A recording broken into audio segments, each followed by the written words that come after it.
ሪዝቃችን አላህ ዘንድ ነው። ሪዝቅ የሚባለው በእስላም ብዙ ነገር ነው። ሪዝቅ ሲባል ገንዘብ ብቻ አይደለም። ልብ በሉ። ሪዝቅ ሲባል የሆነ ሀብት መያዝ ብቻ አይደለም። ጤና ሪዝቅ ነው። ዒልም ሪዝቅ ነው። እንደ እስላም ልጅ ሪዝቅ ነው። ትዳር ሪዝቅ ነው። ጥሩ ጎረቤት ሪዝቅ ነው። አፍያ ሪዝቅ ነው። ገንዘቡም ሪዝቅ ነው። የሁሉ ግን የሚሰጠው ከማን ዘንድ ነው? ከአላህ ዘንድ። በዚህ ቆይታ እናደርጋለን። ሪዝቁ እንዲሰፋለት ማይፈልግ ማንም የለም። ወላሂ ሁሉም ይፈልጋል። ግን በምን መንገድ ነው ሪዝቅ ሊሰፋ የሚችለው? ኢስላም ሰበቦችን አስቀምጦልናል። ያንን ሰበብ እየተገበርነው ነው ወይ? የአላህ መልእክተኛ ነብዩ አለይሂ ሰላቱ ወሰላም ምናሉ በአንድ ሐዲስ ላይ አዩሃ ናስ እናንተ ሰዎች ሆይ ኢተቁላህ አላህን ፍሩ ወአጅሚሉ ፊ ጠለቢ ሪዝቅን ስትፈልጉ አሳምሩ፣ በሐላል መንገድ ይሁን። ፈኢነ ነፍሰን አንድ ነፍስ እኮ ለን ተሙተ መቼም አትሞትም ሐታ ተስተውፊየ ሪዝቀሃ ሪዝቋን እስክትሞላ ድረስ አላህ የጻፈላትን አላህ የሰጣትን ሪዝቅ ሳትሞላ ሳታገኝ ሞት የሚባል የለም። ሪዝቁ የተጻፈው ውጭ ሀገር ከሆነ ውጭ ሀገር ሄደ ያን ሪዝቅ ሳታገኝ ሳትበላ የዛ ሪዝቅ ተቋዳሽ ሳትሆን ሞት የለም አሉ ነብዩ ሰለላሁ ዐለይሂ ወሰለም። ሐታ ተስተውፊየ ሪዝቀሃ ወኢን አብጣ አንሃ ከሷ ቢዘገይ እንኳን ያንን ሳታገኝ መሞት የለም። ፈተቁላህ አሉን አላህን ፍሩ። ወአጅሚሉ ፊ ጠለቢ ሪዝቅ አፈላለጋችሁን አሳምሩ፣ ጥሩ አድርጉ፣ በሐላል ፈልጉ። ኹዙ ማ ሐለ ለእናንተ ሐላል የሆነውን የተፈቀደውን ያዙ። ወደኡ ማ ሐሩመ ለእናንተ ሐራም የተደረገውን ደግሞ ተዉ። ሐራም በሐራም መንገድ ርዝቅን አትፈልጉ። የሚረዝቀው ማን ነው? አላህ ነው። ቃለ ረቡና አለዚ አዕጣ ኩለ ሸይእን ኸለቀሁ ሱመ ሀዳ። ጌታችን እኮ ማለት ያ ነው። አለዚ ያ ነው። አዕጣ ለፍጥረታቱ ሁሉን ነገር የሰጠ አዕጣ ኩለ ሸይእን ለፍጥረታቱ ሁሉን የሚያስፈልገውን ነገር የሰጠ ማን ነው? አላህ ነው። ሱመ ሀዳ ከዛም የመራው እሱ ነው። ዛሬ ሪዝቅ ስራ መስራት የመሳሰሉት የሪዝቅ የሚገኝበት በር ነው። እሱ ላይ አይደለም የምናተኩረው። መንፈሳዊ ሪዝቅ የሚያመጡ ጉዳዮች ላይ ነው የምናተኩረው።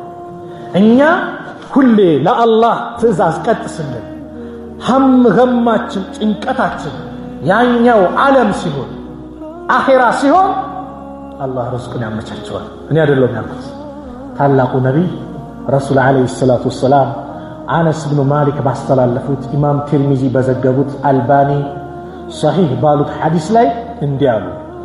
አን አነስ ብኑ ማሊክ ቃል ረዲየላሁ ዐንሁ ቃለ ረሱሉላህ ሰለላሁ ዐለይሂ ወሰለም መን ካነቲል አኺረቱ ሀመሁ አኺራ ሐሳብ ጭንቀቱ የሆነችለት ሰው ጀዐለላህ አላህ ያደርግለታል ጊናሁ ሀብትን መብቃቃትን ፊ ቀልቢሂ በቀልቡ ላይ አላህ ያደርግለታል።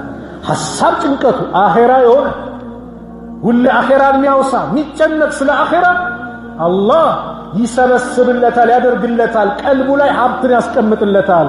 ወጀመዐ ለሁ ሸምለሁ ነገሮቹን የሚያስፈልገውን ጉዳዩን በአጠቃላይ ይሰበስብለታል። ተበታትኖ እንዲጨናነቅ አያደርገውም። ሰብሰብ አላህ ያደርግለታል። ወአተትሁ ዱንያ ዱንያም ትመጣለታለች። ወህየ ራጊመቱን እሷ የተዋረደች ሆና ለሱ ትመጣለታለች። የተዋረደች ሆና ዝቅ ብላ ዱንያ ትመጣለታለች አሉ ነቢዩ ሰለላሁ ዐለይሂ ወሰለም። ወመን ካነት ዱንያ ሀመሁ ዱንያ ደግሞ ሐሳብ ጭንቀት ሁሌ ዱንያ አዛን ሲል ባልሰማ የዱንያን ጉዳይ የሚያሰድድ ዱንያ ሚል አኺራን የዘነጋ አላህን የዘነጋ ከሆነ ጀዐለላህ አላህ ለዚህ ሲያደርግለታል ፈቅረሁ ድህነቱን በይነ ዐይነይሂ በሁለቱ አይኖች መካከል ድህነትን አላህ ያደርግለታል። ወፈረቀ ዐለይሂ ሸምለሁ ጉዳዩን በአጠቃላይ ይፈራርቅበታል፣ ይበታትንበታል። ወደዛ ጉዳዩን ነገሮችን በአጠቃላይ ብትንትን አላህ ያደርግበታል። ወለም ያእቲሂ ሚነ ዱንያ ከዱንያም አይመጣለትም ኢላ ማ ቁዲረ ለሁ ለሱ የተጻፈለትን ብቻ። አኺራ ግን ሀም ከሆነ ዱንያ ወአተትሁ ዱንያ ወህየ ራጊመቱን የተዋረደችውና ዝቅ ብላ ዱንያ ትፈልገዋለች። እሱና አላህ እሱን አስታውሰን እሱን ቀርበን ዱንያ ተዋርዳ እኛ ዘንድ የምትመጣ አላህ ያድርግልን። አሚን በለዋ። ዱንያ ተዋርዳ የምትመጣልን አላህ ያድርግልን። አላህ የሰው ልጆችን ለጋሽ የሆነ ጌታ ነው፣ ሰጪ የሆነ ጌታ ነው። እስቲ ተመልከቱ፣ እናታችን ሆድ ላይ ሆነን አላህ እንዴት እንዳደረገ። እያንዳንዳችን ስንፈጠር በእናታችን ሆድ ውስጥ አላህ ምን አደረገ? እንዴት ነው የተንከባከበን? እንዴት ነው የረዘቀን? እስቲ አስቡት፣ ባሪያውን እንዴት እንደሚረዝቅ። ልክ እናታችን ያገባ ሰው ባለትዳር ያለ ባለቤት ሚስት ስታረግዝ መጀመሪያ ምን ይቋረጣል? የወር አበባ ይቋረጣል አይደል? አቺ የወር አበባ ይቋረጣል። ለሱ ምግብ እንዲሆን ወደ ምግብነት አላህ ይቀየር። እናትህ ወይ ባለቤትህ የምትበላው ምግብ ምን ያደርጋል? አላህ ይቀምመውና ለዛ ጽንስ ምን ያደርጋል? ቀለብ አላህ ያደርጋል። ሱብሃንአላህ። ከዛስ ሲወለድ ይሄ ልጅ ጥርስ የለው ምን የለው በእጁ አንስቶ መብላት አይችል ገና ነው እንደምናየው አላህ ምን ያደርጋል? ሽሮን በላች ጥርስ ይቀምመውና በሱ ራሱ በአላህ ቅመማ የተደረገ እናቱ ጡት ላይ ምን ያደርጋል? ወተትን አላህ ይሞላል በበላሽ ቁጥር። ከዛስ ይህ ልጅ የእናቱን ጡት ያገኛል። አይ አላህ እንዴት እንደሚረዝቅ እንዴት እንደሚንከባከብ አንተ ሕፃን አታውቅም። እናት እጅግ በጣም አዛኝ እንድትሆን አላህ ያደርግልሃል። ይሄ ሁሉ ያመቻቸው አላህ ነው። ሱብሃንአላህ እንዴት እንደረዘቀ።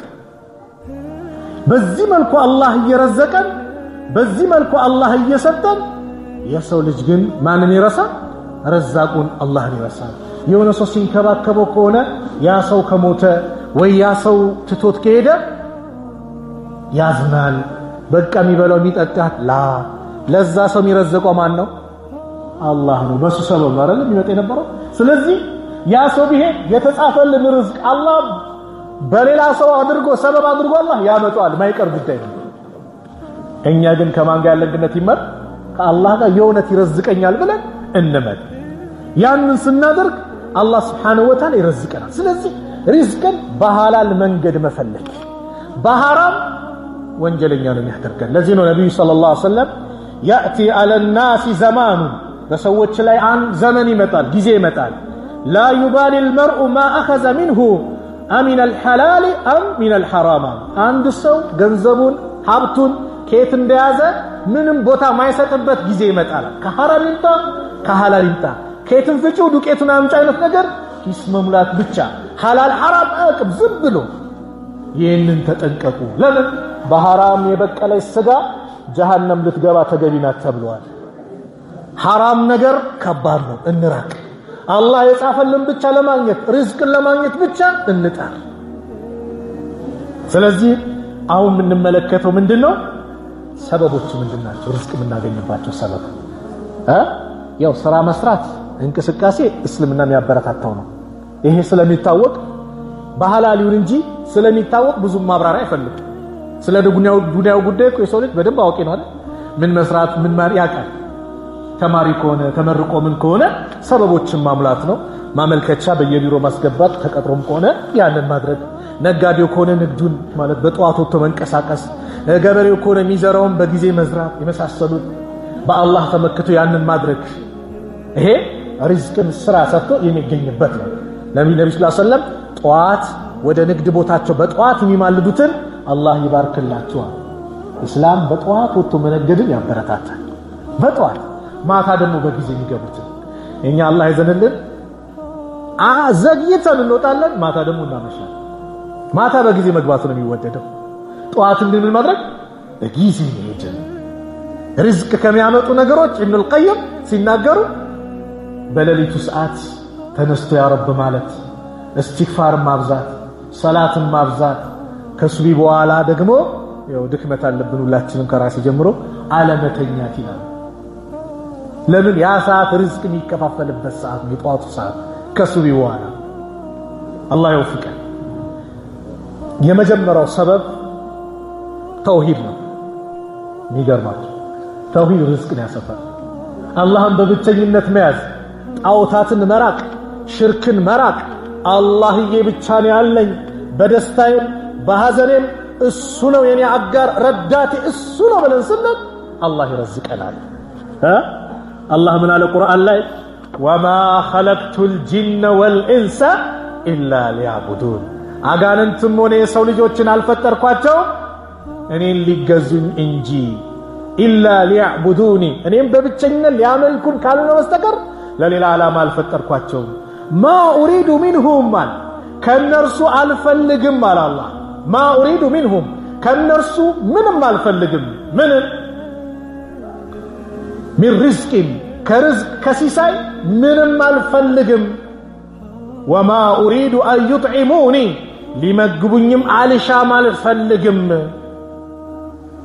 ኢነላሃ፣ አላህ ራሱ ሁወ ረዛቅ፣ እሱ ነው ረዛቁ፣ ሰጪው ለጋሹ እሱ ነው። ዙል ቁወቲል መቲን፣ የብርቱ ኃይል ባለቤት አላህ ብቻ ነው። የሚረዝቀው ማን ነው? አላህ ብቻ ነው። ኢነላሃ ሁወ ረዛቅ፣ ረዛቁ ማን ነው? አላህ ብቻ ነው። ከአላህ ውጭ ማንም የለም። ከስሞቹ መካከል የአላህ ምንድን ነው አንዱ? አረዛቅ፣ ለጋሽ፣ ሰጪ። ስለዚህ ተውሂድን ስንይዝ ምን አለ? ርዝቅ አለ። ተውሂድ ማለት አላህን በብቸኝነት መያዝ። ርዝቅ እንዲታገኝ እንዲሰፋ ይደረጋል ነው። ከአላህ ውጭ ያለን አካል ደካማን ፍጡር ስጡኝ ንሱኝ አትበል። ቀብር ሂደህ አትለምን፣ ጣዖታትን አትለምን፣ ጠንቋይ ቤት አትሂድ፣ ጠንቋይ ቤት እንዳትሄጂ። ሊረዝቅሽ ጭንቀትሽን ሊያስወግድ የሚችለው ማን ነው? አላህ ብቻ ነው። ከአላህ ውጭ ማንም የለም። ስለዚህ ተውሂድን ጥብቅ አድርጎ መያዝ